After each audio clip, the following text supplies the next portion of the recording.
Hello, I'm Mary. This is The Harboring Light. I give a conservative perspective about the world around me.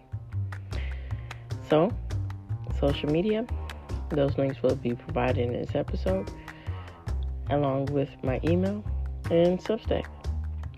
I write on Substack as a complement to my podcast. Audio platforms, I'm on Audible, Amazon Music, Pandora, Spotify for podcasters, Overcast, Pocket Cast, iHeartRadio, and I'm looking to grow to wherever you enjoy your podcast. I'm definitely on that. So this is part 3 of talking about folk music. All right, so let's go.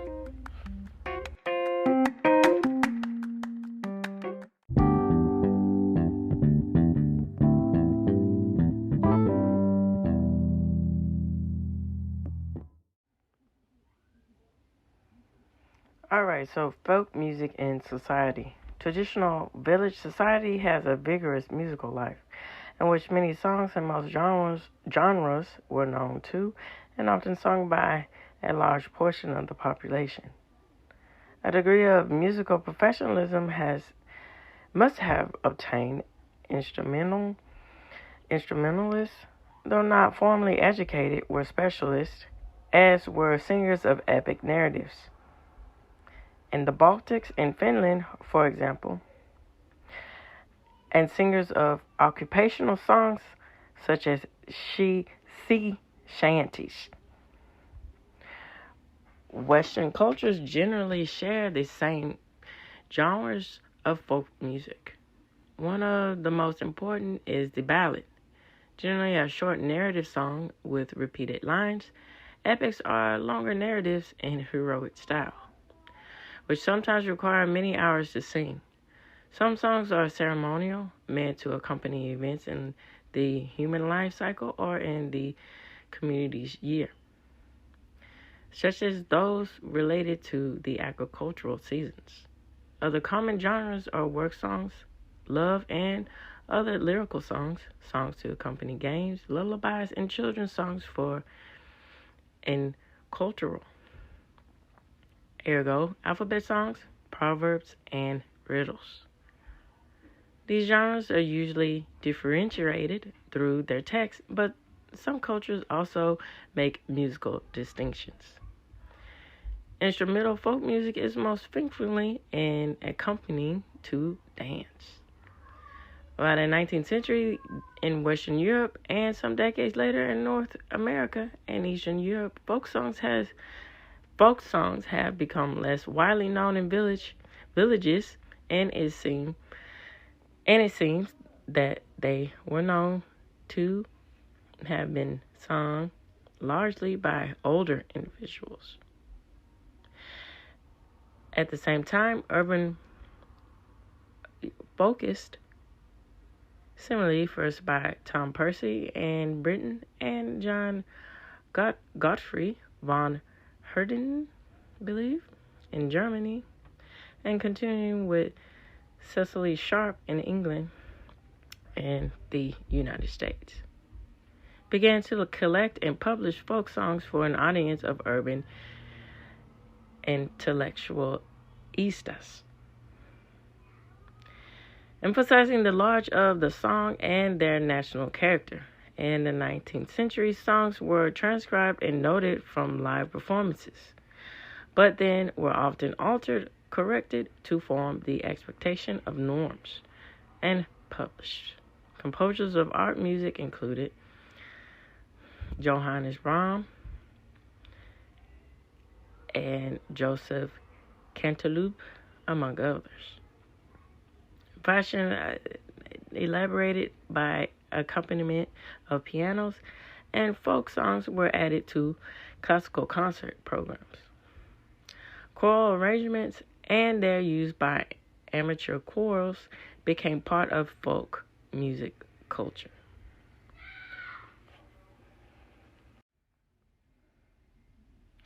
Further, by the 18th century, a tradition had become established in urban working-class districts of composing songs, especially ballads, that narrated or commented on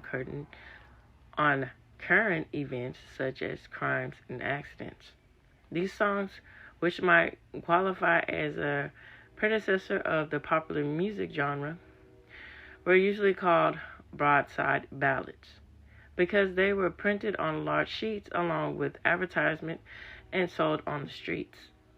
They were composed by urban poets and tunesmiths, usually anonymously. It was anonymous. It was anonymous, and they often passed into oral traditions, thus joining the body of more traditional folk music. These songs were current in villages as well as urban coffee houses and bars. As nationalism developed, topical folk songs often found their way into the repertoires of militant student organizations, ergo in Germany, and soldiers, and they were sometimes, ergo in Habsburg Empire, parts of the shows put on by traveling officers to recruit villagers in provinces. In the course of the 20th century, as the importance of folk music and rural cultures declined in the Western world, folk songs were taken up by political and social movements of many sorts. As, again, the face of reality within things. So, leading up to my second point. So you see how coffee houses, the ambience of music, but talking about the social moralities of society and how those images merged throughout the 20th century and so on and so forth, and how the idea of coffee shops, where it be in mainstream media, pop culture, for instance, Friends, and so many countless examples of how the ambience of coffee houses are. It's always accompanied with song and music, and in the music, it's more a social reality of the world around us, which leads into the unfortunate reality of how propaganda can sweep away and take away from the core reality of morality, where I'm leading towards of explaining and talking about what I mean by that. So, using song to justify the horrors of the Holocaust, and how on the surface it seems like innocent free will, so to speak, but that's a naive take, I think, to say that, to how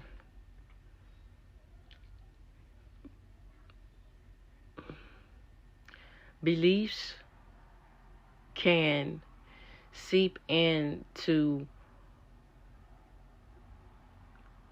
things and corrupt things for personal gain. Through the tradition of folk music and the sense of togetherness of folk music, unfortunately, it was corrupt through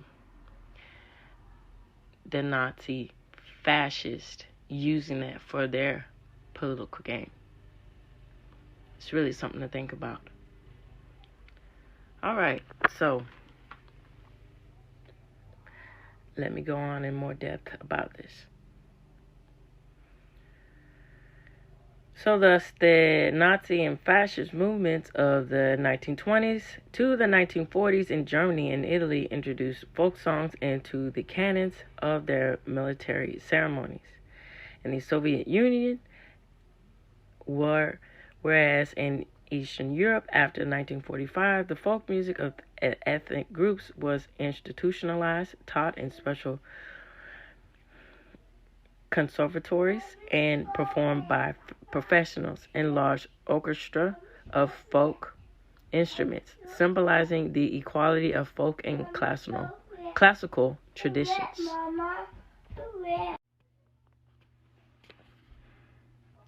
The Russian balalaika and Dorma orchestras, which are also toured internationally, are typically in North America. Folk music usually learned from songbooks and taught in ethnic clubs, often in choral or band arrangements, because a major factor in the expression and maintenance of group identity for urban ethnic groups, such as Polish Americans and Austrian Americans and their Canadian counterparts. Most significant, perhaps, has been the use of folk music by movements, such as those seeking social and economic reform, opposing wars, or protecting the environment. In the United States, the phenomenon began in the Great Depression of the 1930s. The first major composer of the protest music, Woody Guthrie, was said to have composed more than 1,000 folk songs, including This Land Is Your Land and Union Made. The latter set to a traditional German tune.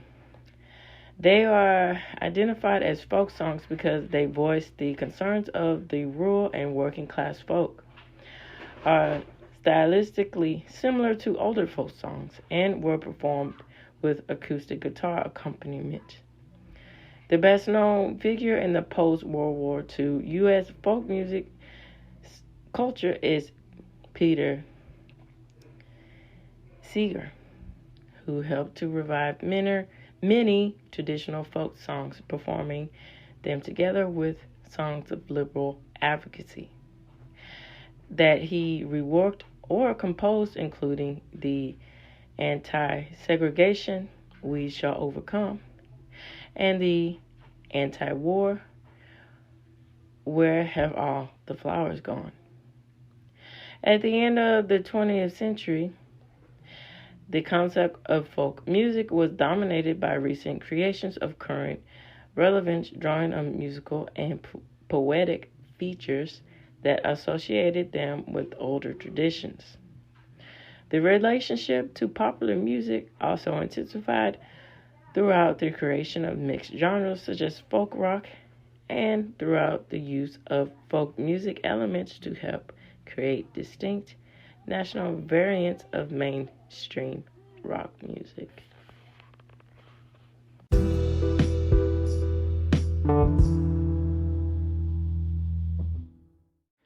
So you see that on some more thought with the mainstream rock music, it helps to map the point of how grunge and how songs that Fleetwood Mac in the 70s, Heart, things of that nature, how these unified together in the mainstream, and how folk music catapulted these types of styles of music, and how it helps to unify the authenticity of the songwriter expressing their thoughts about the world around them. It's definitely something to think about.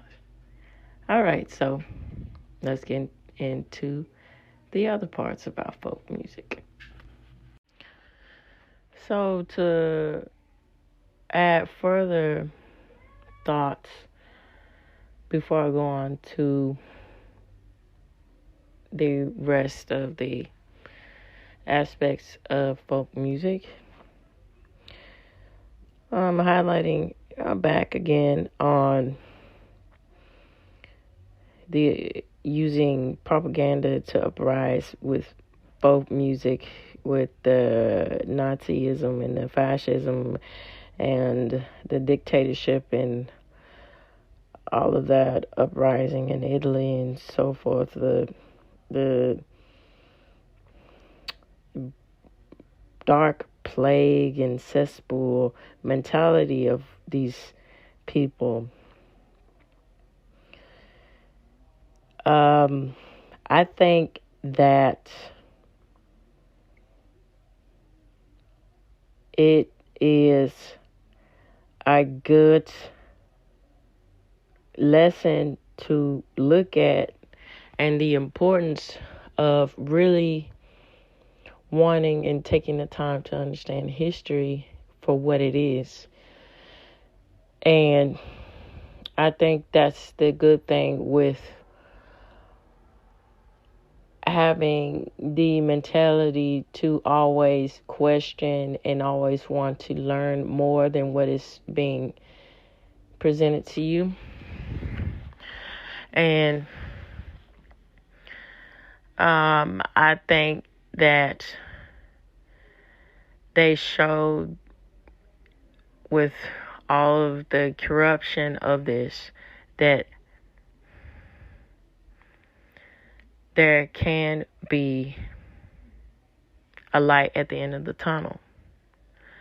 And I think with the light at the end of the tunnel, it happens when you take control of the reality that you're living in and go back to the sense of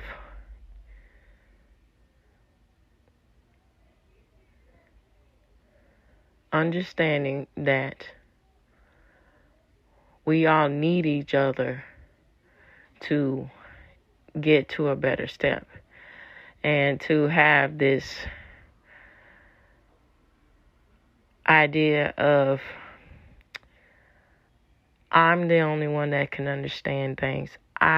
This has to be this certain way, and my belief is right. And to force all of these ideas onto people, and people digging in, which also is the reality of human spirit, digging in on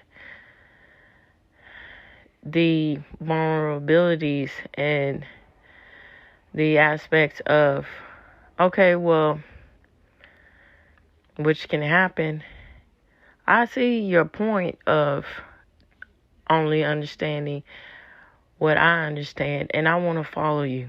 And that can have horrible consequences to that, but on the other hand, can have great aspects to it when it's of good intentions. For instance, when people unite from different belief systems, whether it be religious belief systems, political belief systems, and try to understand the other point of view and come to a common ground about certain things. For instance, the ideas of gun laws and the ideas of border control, the ideas of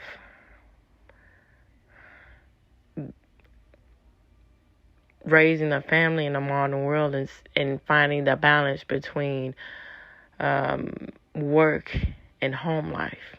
Things like this. And there's so many other examples, but I'm just pinpointing on these examples for right now. And all of you, feel free to give me comments about this. I would love for your feedback. I would love to hear a discussion. It'd be greatly appreciated. And all of the social media links will be provided, email, and of course, Substack.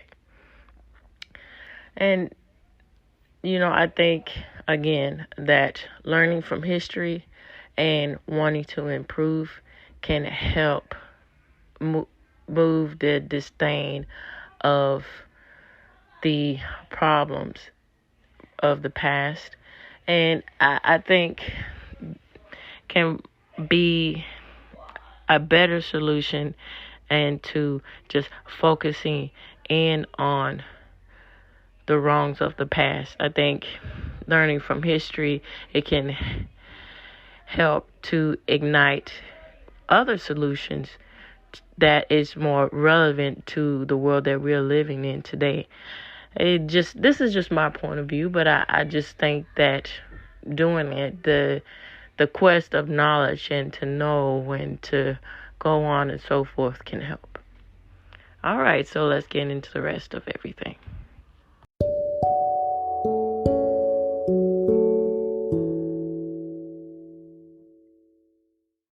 Okay, so this reaches the end of the Harboring Light.